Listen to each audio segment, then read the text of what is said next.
Здравейте хора, днес сме на село и ще ви покажа какво си купим от магазина с моята приятелка Ради и с брат ми, така, който сте виждали в други видеа.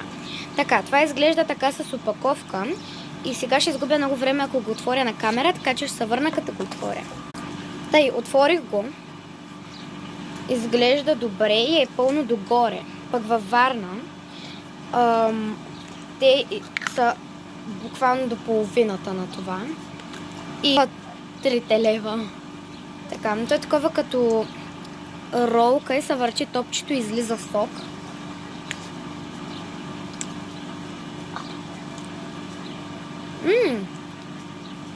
Доста хубаво. Той е с ябълка.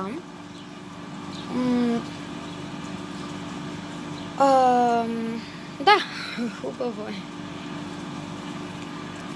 Значи на това му давам от 1 до 10, 10, защото първо, че е в голямо количество, повече от 1 педия моя, че свършва бавно, защото е с топче и топчето може да се махне и да се пие като сок. И има вкус на сок ябълка, което е много хубаво. Има още различни вкусове, като ягода и това синьото как беше? Капина, мисля, че беше. Брат ми. Приятелката ми си тръгна и това го снимам малко след като я изпратихме. И стъкито. Така. И затова му давам 10 от 10. Много е хубаво. Аз съм изблизала само толкова, въпреки че го ближа поне от 1 час. Така че, да, и брат ми има. А той е изпил толкова.